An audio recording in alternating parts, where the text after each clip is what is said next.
Barry here. Today I'm going to answer a few questions, FAQs, about my gourd banjos and my gourd banjo ukuleles. First off, are the gourds strong? Yeah, they're real strong. These are hard shell gourds. This is how I get them. Get them from in Arizona. They have a longer growing cycle there, and so they grow a little thicker.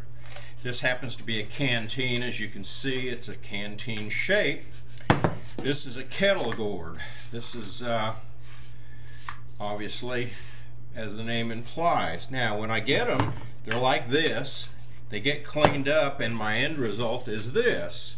I take the top off, I clean out the insides, and then we have a working gourd that we can use on a banjo.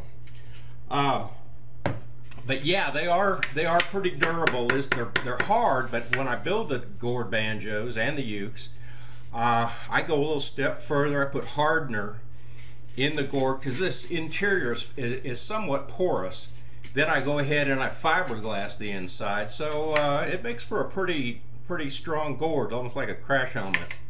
So yeah, the gourds are strong. Now the second question is, does the size of the gourd make any difference in the tone? Absolutely. A canteen gourd like this, or like this particular banjo here that's flat, the canteen gourds seem to have a lot more punch to them. Don't ask me why, but they have a lot more punch to the notes and so forth, where with a canteen gourd, or a kettle gourd like this one, which is a lot deeper than this, as you can see, I get a lot more reverberation, I get a lot more bass tone, and of course the sound holes that I put in all my instruments really helps increase the bass response. Also, the fact that I fiberglass the interior seals up this porous material and creates better acoustics.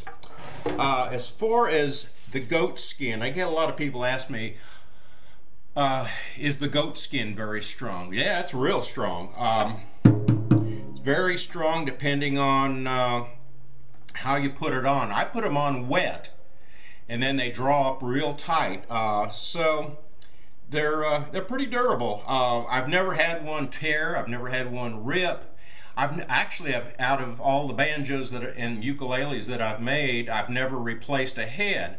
But I have gone through the process on some of my experimental banjos and things like that, and it's really not difficult to do. You can send, the thing with my banjos is it's entirely disassemblable, if that's a word. You can take the entire banjo apart, send me back just the gourd, I can put you a new skin on there and send it back to you. Basically, I pull all the tacks out, slide a pin underneath the skin, it pops off, I seal the holes back up, re-drill the holes, put the new skin on, fix it up, send it back to you, and you're all set. So replacing a head isn't any big deal, but you know, they're pretty durable,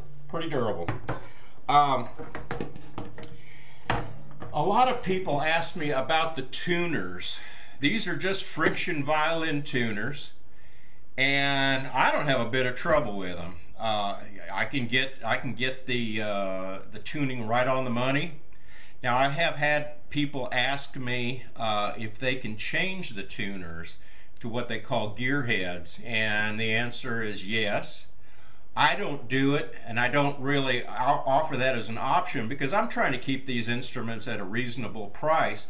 Gear heads run you about $80, $90, $100, but I have had people tell me they've replaced the pegs with gear heads and they seem to work all right. So that's just a matter of personal preference.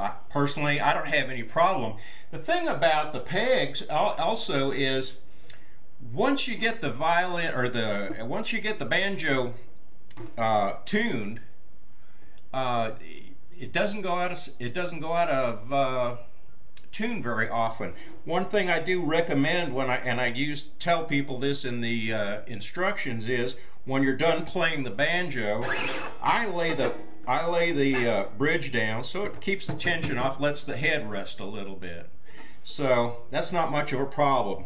Where do I get extra strings? I sell the string sets, $12, and I can send them out to you. Some people want to know if they can use Nile gut strings on it. Yeah, you can do that, and that's no problem. You will get a different sound. Nile gut strings are a little stretchy and spongy, which I don't particularly like. These strings are a bit harder and have a better feel when you're picking it. And one last thing that people seem to be nervous about is playing a fretless instrument hard. And my response to this is, if you've been playing the banjo for a while, your fingers kind of know where they're supposed to be. I build the necks off of standard bluegrass banjo measurements.